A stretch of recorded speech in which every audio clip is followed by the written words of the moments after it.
नमस्कार दोस्तों आज के इस खास वीडियो में आप सबका स्वागत है। मैं हूं दिवाकर झा, जीएसटी इंस्पेक्टर मुंबई। दोस्तों हम लोग अभी जो स्टार्ट किया है, हम लोगों ने जोन वाइज एनालिसिस हम लोगों ने स्टार्ट किया है, जिसमें हम लोगों ने अभी तक जीएसटी इंस्पेक्टर के बारे में लगभग 12-13 जोन का एनालिसिस हम लोगों ने कर लिया है। अगर आप चैनल पे नए हैं तो प्लीज आप प्लेलिस्ट में जाके जो भी जीएसटी का जो जोन वाइज एनालिसिस है वो आप देख लीजिए, क्योंकि अभी भी मैं देख रहा हूं बहुत लोग ऐसे कमेंट कर रहे हैं जिसके बारे में हम लोगों ने ऑलरेडी डिस्कशन कर लिया है, ऑलरेडी वीडियो अपलोड की जा चुकी है। तो GST inspector zone wise analysis already बहुत सारा वीडियो अपलोड हो गया है। आप उन सभी वीडियो को देखिए तो आपको अच्छे से समझ में आएगा कि कौन सा जोन में क्या क्या कंडीशन है, कहां कहां प्रमोशन जो है फास्ट है, कहां कहां पोस्टिंग हो सकती है, वो अच्छे से हम लोगों ने दिया हुआ है। अभी हम लोग स्टार्ट किए थे इनकम टैक्स इंस्पेक्टर के बारे में, जो कि दिल्ली जोन के बारे में हो चुका है। मुंबई जोन के बारे में हम लोगों ने कल ही अपलोड किया है। और जब स्टार्ट किया हम लोगों ने टैक्स असिस्टेंट, जिसका वीडियो बहुत बहुत बहुत ज्यादा बोलते हैं कि वायरल हो गया है, 3,500 व्यूज उस पर आ चुके हैं। जो हमने टीए इन सीबीडीटी हम लोगों ने जो अभी सीरीज स्टार्ट की है, और उसके बारे में दिल्ली जो हमारे मित्र हैं गौरव जी, उनसे हमने इंफॉर्मेशन लिया था। वो वीडियो बहुत वायरल हो चुका है। तो अगर आप नए हैं तो प्लीज आप वो वीडियो भी देख लीजिए, जिससे कि आपको एक फ्रेमवर्क मिल जाएगा कि आखिर सीबीडीटी में टैक्स असिस्टेंट क्या होता है, क्या क्या काम करना पड़ता है, वो डिटेल वीडियो हमने दिया हुआ है। आज हम लोग बात करेंगे पुणे जोन की। अगर आपको सीबीडीटी और टीए मिलता है और अगर आपको जोन लेने के लिए चॉइस चाहिए तो वो एनालिसिस हम लोग स्टार्ट कर रहे हैं। और आज हम लोग बात करेंगे पुणे की। अगर आपको पुणे जोन मिलता है टीए और इनकम टैक्स में तो फिर क्या क्या सिनारियो रहेगा।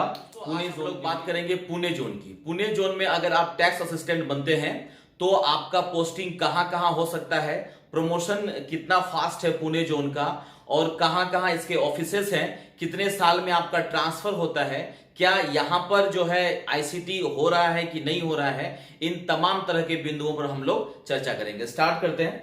देखिए, जब आपको पुणे जोन मिलता है तो पुणे जोन मिलने से आपके पास 3 रास्ता खुलता है। ध्यान से समझिएगा, पुणे जोन का यह मतलब नहीं है कि आपकी पोस्टिंग पुणे में ही हो जाएगी। पुणे जोन का मतलब होता है कि आपके पास ऑप्शन रहेगा कि पुणे सीसी जो चीफ कमिश्नर है, और नासिक में भी आपकी पोस्टिंग हो सकती है। नासिक सीसी भी इसी के अंतर्गत आता है।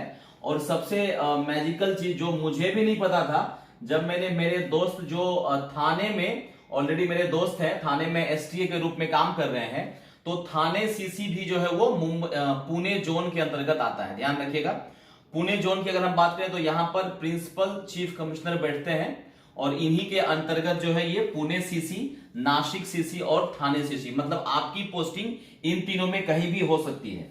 जब मैंने बात की कि पुणे में बताइए कि कहां कहां पोस्टिंग हो सकती है, अगर पुणे सीसी मिलता है तो देखिए पुणे में भी आपका पोस्टिंग हो सकता है, सतारा में आपका पोस्टिंग हो सकता है, सांगली में आपका पोस्टिंग हो सकता है, और अहमदनगर में आपकी पोस्टिंग हो सकती है। अहमदनगर के बाद कोल्हापुर में आपकी पोस्टिंग हो सकती है, और ऐसे ही और भी जगह है। कुछ कुछ जगह का नाम मैं आपको बताऊंगा।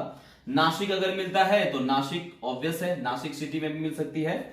औरंगाबाद इसी के अंतर्गत आता है, औरंगाबाद के बाद जलगांव अगर आपको पोस्टिंग चाहिए तो आप इसके अंतर्गत आएंगे, और नासिक तो है ही।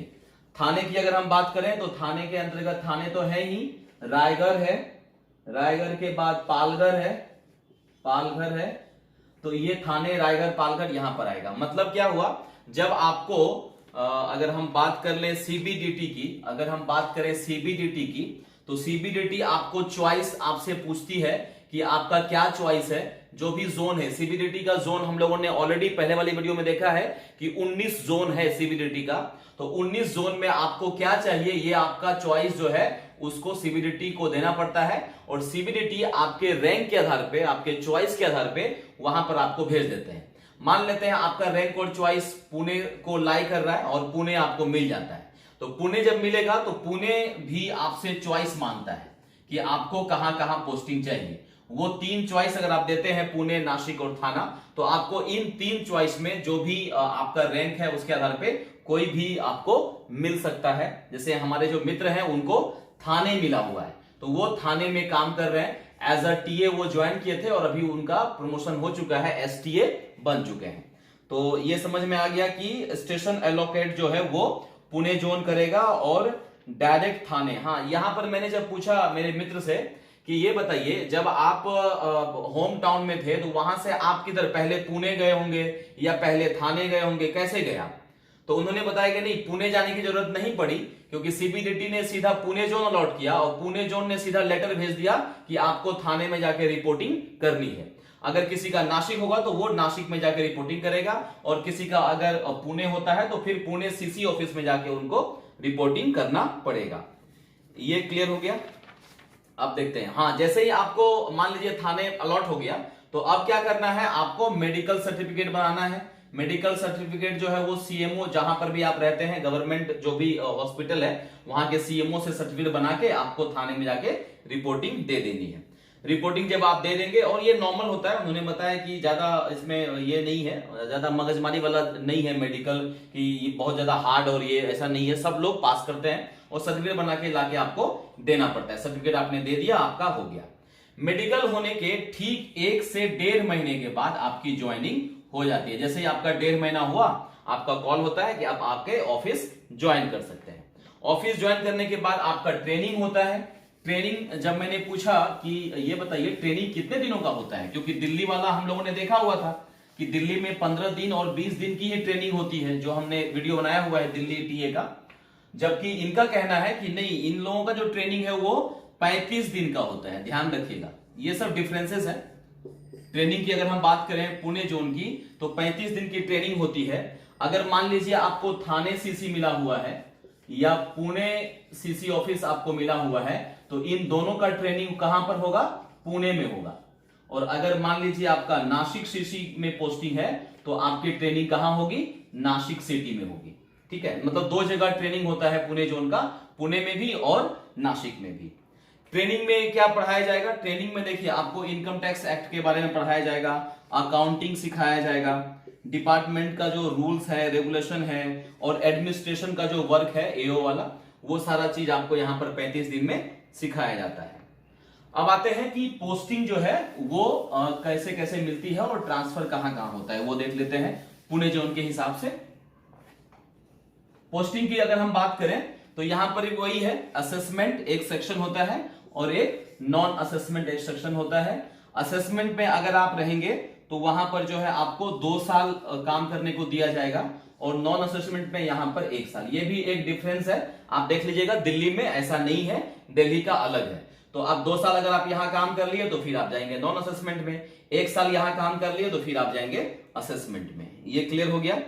और हाँ, एक अच्छी बात क्या है कि यहां पर आपको ना सर्च के लिए भी जो है आपको लेके जाते हैं, मतलब टीए को भी, या इवन उनका कहना है कि एमटीएस जो है उनको भी जब सर्च के लिए जाती है टीम तो उसमें शामिल किया जाता है, उनको भी लेके जाया जाता है। जबकि हमने दिल्ली वाले में क्या देखा कि वहां पर टीए और एमटीएस को नहीं लेके जाते हैं। ये क्लियर हो गया।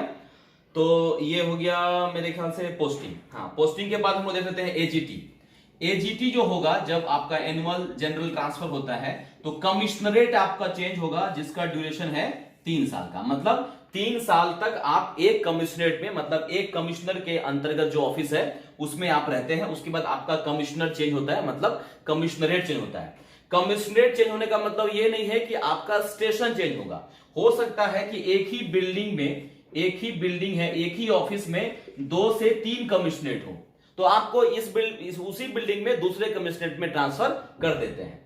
अब जब मैंने उनसे पूछा कि ये बताइए कि एरिया चेंज कब होगा, तो एरिया चेंज को वो बता रहे हैं कि उसको बोलते हैं स्टेशन चेंज। स्टेशन चेंज जैसे अभी जब से वो ज्वाइन किए हैं वो थाने में है, थाने का रूल है कि आपको थाने में आपको 8 साल रहना पड़ता है। 8 साल के बाद ही आपका एरिया चेंज होगा। मतलब स्टेशन चेंज जो है, थाने से अगर मान लीजिए उनको पुणे जाना है तो वो 8 साल का क्राइटेरिया रखा गया है थाने के हिसाब से। लेकिन अगर मान लीजिए ऑफिस आपका छोटा है तो कहीं कहीं वो 6 साल है, और बहुत छोटा है तो कहीं कहीं 3 साल में भी आपका स्टेशन चेंज होता है। ये इनका कहना है, एसटीए जो हमारे मित्र हैं। अब आता है प्रमोशन, जिसके लिए मेरे ख्याल से आप लोग सब वीडियो देखते हैं।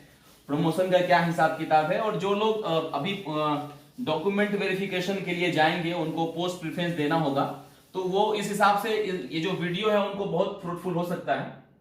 देखिए प्रमोशन के हिसाब से हम लोग जो है देख सकते हैं कि कौन से जोन में क्या पोजीशन है। देखिए जब प्रमोशन की बात करें तो यहां भी थोड़ा सा अंतर है, ध्यान से समझिएगा। 2008 बैच के जो एसएससी 2008 बैच वाले जो हैं वो एसटीए बन चुके हैं। 2010 वाले जो है वो एसटीए बन चुके हैं। 2011 बैच जो एसएससी है वो भी एसटीए बन चुके हैं। 2012 बैच के जो एसएससी वाले टीए हैं वो एसटीए बन चुके हैं। ये ध्यान समझिएगा। अब आता है इसके बाद जो प्रमोशन होता है वो होता है इंस्पेक्टर के रूप में। अब हम अगर बात करें इंस्पेक्टर की तो 2008 वाला जो टीए है वो इंस्पेक्टर भी बन चुके हैं। 10 वाले भी इंस्पेक्टर बन चुके हैं। 11 वाले भी इंस्पेक्टर बन चुके हैं। 12 वाले भी इंस्पेक्टर बन चुके हैं। ये है ऑल कैटेगरी का हिसाब किताब। मतलब अगर आप SC ST कैटेगरी से हैं, जनरल से हैं, ओबीसी से हैं, वो सारे बच्चे, वो सारे ऑफिसर टीए से इंस्पेक्टर बन चुके हैं 2012 तक की। अब इसके बाद की जो कहानी है इसको समझ लीजिएगा। देखिए हाँ, यहां पर ध्यान रखिएगा कि उन्होंने जो बताया है कि अगर कोई एग्जाम पास किया है तो बनेगा। ध्यान रखिएगा, बिना एग्जाम दिए आप नहीं बनेंगे। सब जगह एक एक एग्जाम है। यहां एग्जाम पास करेंगे तो एसटीए, एसटी से एग्जाम पास करेंगे तो इंस्पेक्टर। बहुत लोग पास नहीं करते हैं। मैंने पहले वाले वीडियो में बताया है, गौरव जी जो बताए थे कि उतना टफ नहीं होता है, लेकिन पढ़ना पड़ेगा आपको एग्जाम देने के लिए, और वो पास करने के बाद ही आपका प्रमोशन यहां पर होता है। ये क्लियर हो गया। नॉर्मली क्या होता है, मैंने दिल्ली वाले में बताया भी था कि टीए से अगर आप एसटीए बनते हैं तो रूल है 3 साल का, और एसटीए से जब आप इंस्पेक्टर बनते हैं तो रूल है 3 साल का। लेकिन अब आप देख रहे होंगे 12 वाले भी बन चुके हैं, इवन अभी मैं और बताऊंगा। तो नॉर्मली होता क्या है, कभी कभी यहां पर आपको रिलैक्सेशन मिल जाता है, 3 की जगह 2 साल, 2 साल की जगह कभी कभी 1 साल में भी लोग एसटीए बन चुके बने हैं, और यहां पर भी 3 की जगह 2 साल, 2 साल की जगह 1 साल। मतलब कोई कोई जो है वो 2 से 3 साल में भी टीए से इंस्पेक्टर बन चुके हैं। ये ध्यान रखिएगा। तो इसीलिए इनकम टैक्स का जो टीए है वो ऑप्ट करने के लिए आपको थोड़ा सा सोचना पड़ेगा डिसीजन लेने में कि आखिर 4600 ग्रेड पे वाला जॉब लिया जाए और साउथ में कहीं जाए या फिर टीए लिया जाए। ध्यान से समझिएगा, टीए अगर आप लेते हैं तो इंस्पेक्टर आप बन ही जाएंगे। देख ही रहे आप, 3 साल 4 साल 5 साल में आराम से बन जा रहा है। तो 5 साल बाद आप अपने घर में तो रहेंगे इंस्पेक्टर बन के। तो ये ध्यान रखिएगा। अगर आपका होम स्टेट पुणे है या पुणे के आसपास है तो आप पुणे जोन ले सकते हैं। अब हम लोग 12 तक देख चुके हैं, 12 के बाद देख लेते हैं। चलिए 2012 तक हमने देखा कि जितने भी टीए ने ज्वाइन किया है वो सब टीए 2012 बैच तक इंस्पेक्टर बन चुके हैं। अब चलते हैं हम लोग 2013 बैच का क्या सिनारियो है, 2014 एसएससी का क्या रोल है, 2015 बैच का क्या हाल है, 2016 बैच का क्या हाल है। देखिए 13 वाले जो है वो एसटीए बन चुके हैं, 14 वाले भी एसटीए बन चुके हैं, 15 वाले भी एसटीए बन चुके हैं। ठीक है, और एसटीए से इंस्पेक्टर बनने के लिए जो होता है यहां पर सिर्फ और सिर्फ एससी और एसटी कैटेगरी के जो है ऑफिसर वही बन पाए हैं। इवन यहां जो है अगर हम बात करें 2014 की तो 14 में भी जो एससी एसटी कैटेगरी वाले हैं वो इंस्पेक्टर बन चुके हैं, और यहां पर ऑल एससी एसटी। ठीक है, और 15 की अगर हम बात करें तो 15 वाला जो है कोई भी बच्चा इंस्पेक्टर नहीं बना है। ध्यान रखिएगा, सब लोग एसटीए बने हैं और ऑल कैटेगरी वाले एसटीए बन चुके हैं। एक बार फिर से मैं रिपीट करता हूं, 2012 तक हमने देखा कि सब लोग इंस्पेक्टर बन चुके हैं, सभी कैटेगरी वाले। मतलब 2012 तक का जो एसएससी का बैच है उसमें सब लोग को 2 प्रमोशन मिल चुका है, ऑल कैटेगरीज। 13 की बात करते हैं तो 13, 14 और 15 ये जो एसएससी का बैच है इन तीनों को एसटीए तो बना ही दिया गया है। अब एसटीए से जो इंस्पेक्टर बनते हैं उसमें कंडीशन ये हुआ है कि सिर्फ और सिर्फ एससी एसटी कैटेगरी वाले जो हैं 2013 बैच 2014 बैच वो लोग इंस्पेक्टर बन चुके हैं, और यहां से जनरल नहीं है। और अगर हम बात करें सिर्फ पहला प्रमोशन की तो पहला प्रमोशन 2015 तक के जो बच्चे हैं सबको पहला प्रमोशन मिल चुका है। मेरे ख्याल से क्लियर हो गया होगा अभी तक जो प्रमोशन है। हाँ, न्यू आरआर जैसे कि गौरव जी ने बताया कि न्यू आरआर की कोई हवा जो है वो अभी पूर्णतया बंद है, न्यू आरआर का कोई बात नहीं हो रहा है। तो न्यू आरआर अभी भी यहां पर ठंडे बस्ते में डाला हुआ है क्या न्यू आरआर? मैंने उस वाले वीडियो में ही बताया था। यहां पर क्या है कि अगर न्यू आरआर आता है तो टीए से एसटीए और एसटीए से जो इंस्पेक्टर बनने का जो सिलसिला है, जो इतना फास्ट है, उस पर लगाम लगा दी जाएगी। यहां पर 5 साल, यहां पर 5 साल, मतलब टीए से इंस्पेक्टर अब आप बनेंगे 10 साल बाद, अगर न्यू आरआर अप्लाई होता है तो। बट अभी इसकी बात कोई नहीं कर रहा है, ये अभी अप्लाई नहीं हो रहा है। तो आप इसको मद्देनजर रखते हुए प्रेफरेंस मत दीजिए। अभी जो प्रेजेंट सिनारियो है उस हिसाब से आप अपना प्रेफरेंस ले सकते हैं। मेरे ख्याल से ये हो गया। अब चलते हैं हम लोग ट्रांसफर के बारे में। आईसीटी होता है कि नहीं होता है पुणे जोन में? देखिए, अगर आईसीटी की बात करें, जो कमिश्नरेट ट्रांसफर जो है, मतलब आपका जो एरिया है, जैसे मान लीजिए आप बिहार से हैं और आप पुणे पहुंच चुके हैं, तो बिहार वाले अगर पुणे गए हैं तो वो चाहते हैं कि पुणे से हम बिहार जाएं, तो वहां पर जो आईसीटी होगा ये अभी बैन नहीं है, ये ध्यान रखिएगा, यहां पर बैन नहीं है। लेकिन सबका नहीं हो रहा है, स्पाउस ग्राउंड वाले का, मेडिकल वाले का, और जो भी सिंगल लड़की है, सिंगल गर्ल है, अनमैरिड गर्ल, इनका एप्लीकेशन फॉरवर्ड हो रहा है। एप्लीकेशन फॉरवर्ड हो रहा है तो इनका आईसीटी भी समय रहते हो जाता है। लेकिन इस पर बैन नहीं है, आप अप्लाई कर सकते हैं। और अप्लाई करने के बाद जो कमिटी बनती है वो कमिटी डिसाइड करती है कि किसका किसका एप्लीकेशन फॉरवर्ड करना है।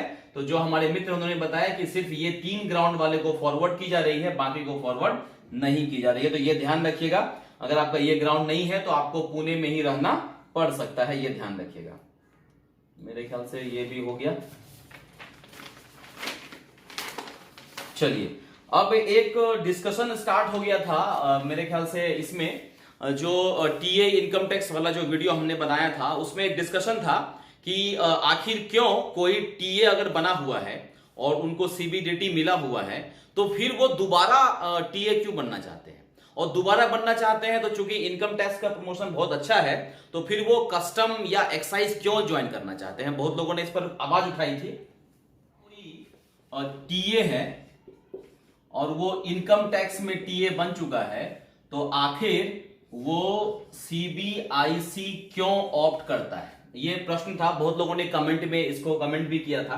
इसको समझिए दोस्त, देखिए होता क्या है, जब आप पोस्ट प्रेफरेंस भरते हैं तो उस समय आपको पता नहीं होता है कि कहां पर कौन से स्टेट में कितनी वैकेंसी है। अगर मान लीजिए, जैसे मैं एग्जांपल देता हूं मेरा, अगर मैं मुंबई जोन मिलता है मुझे और मैं रहने वाला कहां का हूं, बिहार का हूं, और मुंबई जोन में मैं टीए हूं सपोज, ठीक है, और टीए इनकम टैक्स में हूं मुंबई जोन में, मेरा घर किधर है, बिहार, और मैंने एग्जाम क्लियर किया है तो जो कट ऑफ लेवल होता है वो मैं पार कर चुका हूं, अच्छे से तैयारी हो रखी है मेरी, और मेरे पास चॉइस है दोबारा एग्जाम देने की। ध्यान समझिएगा, जो लोग कमेंट किए थे उनके लिए ये चीज है, ध्यान समझिएगा कि दोबारा एग्जाम देने का तो चॉइस तो है ही हमारे पास, और मेरा घर बिहार है और मैं जॉब कर रहा हूं मुंबई में। अगर मान लीजिए हमको इनकम टैक्स ना मिले, जीएसटी मिल जाए, जीएसटी मिल जाए और कहां मिल जाए, टीए ही मिले और बिहार में मिल जाए हमको, तो मजा आएगा कि नहीं।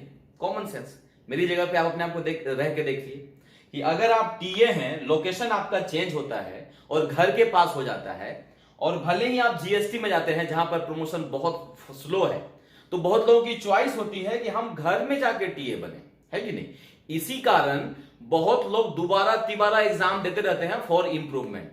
यहां पर हम उन बच्चों को बैन ना करके हम एसएससी को बोल सकते हैं कि एसएससी जो है वो वेटिंग लिस्ट का जुगाड़ करे, वेटिंग लिस्ट का जुगाड़ करे, और जो बच्चे उस जॉब को छोड़ रहे हैं वहां पर नीचे जो रैंक में है उनको आप जॉब ऑफर कर सकते हैं, है कि नहीं। क्योंकि हम उन बच्चों को क्यों ब्लेम करें, उनके पास तो राइट है कि आप टीए बने हैं तो कल को आप आईएएस बन सकते हैं, तो टीए का सीट तो वो खाएगा ही खाएगा। ये हमेशा चला आ रहा है, इसलिए उस पर ध्यान ज्यादा नहीं देना है। हम लोग भी दिया करते थे। अभी हमारी बात हुई प्रणब जी से, जो 2017 बैच के इंस्पेक्टर हैं, अभी ज्वाइन किए हैं। जितने भी बच्चे 17 के ज्वाइन किए हैं सब लोग 18 का डॉक्यूमेंट वेरिफिकेशन कर रहे हैं, और सब लोग पोस्ट प्रेफरेंस में भी सब लोग भरेंगे, क्योंकि सब लोग बाहर से आए हैं, मुंबई में कौन रहना चाहेगा। तो भले ही किसी को मान लीजिए यहां पर जॉब कर लिया, समझ में आ गया कि इंस्पेक्टर से अच्छा है कि टीए मिल जाए इनकम टैक्स में, तो हम दिल्ली चले जाए, तो बहुत सारे एक्साइज इंस्पेक्टर, जीएसटी इंस्पेक्टर भी टीए भरेंगे। तो इसलिए आप जो है उन सब बातों को ध्यान ना देकर के ना आप अपना जो तैयारी का लेवल है उसको ऊपर कीजिए। यहां पर ध्यान देखिएगा, जब आप डॉक्यूमेंट वेरिफिकेशन करते हैं ना तो आपके पास सीबीडीटी होता है और सीबीआईसी होता है। सीबीडीटी में तो क्लियर कट है कि इनकम टैक्स ही मिलने वाला है, लेकिन सीबीआईसी में तो 3 पोस्ट है ना, कस्टम, एग्जामिनर और जीएसटी। तो किसी को पता नहीं होता है कि हमको इन तीनों में क्या मिलने वाला है, लेकिन उनके दिमाग में यह चल रहा होता है कि अगर तीनों में कुछ भी मिले और घर मिल जाए, घर में पोस्टिंग मिले, तो हम क्यों ना दोबारा भरें। यही कारण होता है कि बहुत सारे इनकम टैक्स में जो टीए हैं वो भी एक्साइज, कस्टम और एग्जामिनर भरते हैं लोकेशन के लिए, क्योंकि सबको चाहिए अपने घर में जॉब करना। मेरे ख्याल से ये टॉपिक क्लियर हो गया होगा, इसलिए इन बातों पे आप ध्यान ना दे करके अपनी तैयारी का जो लेवल है उसको बढ़ाइए, वो ज्यादा अच्छा रहेगा, क्योंकि इस पर हम लोग कुछ फाइट नहीं कर सकते हैं। हाँ, जो ट्विटर पे ट्रेंड चल रहा है कि वेटिंग लिस्ट के बारे में, मैं उसको सपोर्ट करता हूं, क्योंकि मैं खुद इसका भुक्तभोगी हूं। जब मैं तैयारी कर रहा था बैंक पीओ की, तो सब लोग जो है वही बच्चे हर एक इंटरव्यू देने के लिए जा रहे थे, हर एक बैंक का, जो सब जगह जा रहे थे, और मेरा सिलेक्शन नहीं हो रहा था। तो उस समय मुझे भी बहुत खींच मस्ती थी कि अरे एक ही बच्चा सब जगह जा रहा है, लेकिन मैं ये समझ नहीं पा रहा था कि इसमें कोई मतलब नहीं है पढ़ने का। उससे अच्छा है कि आप अपना लेवल जो है उसको ऊपर कीजिए और आप सीधा पहुंचिए उस लेवल पे जहां पर सिलेक्शन हो रहा है, क्योंकि आपके हाथ में तो वही है ना। चलिए मिलते हैं फिर अगले वीडियो में। और हाँ, जो लोग जीएस की क्लास का वेट कर रहे हैं, मैं उनको बता दूं कि आज जीएस की क्लास अपलोड नहीं की जाएगी, कल की जाएगी। थोड़ा सा डिले हो गया है, उसके लिए माफी चाहता हूं। मैं चाहता हूं कि एक अच्छे से तैयारी करके जीएस की क्लास स्टार्ट करूं। थैंक यू दोस्तों, थैंक यू।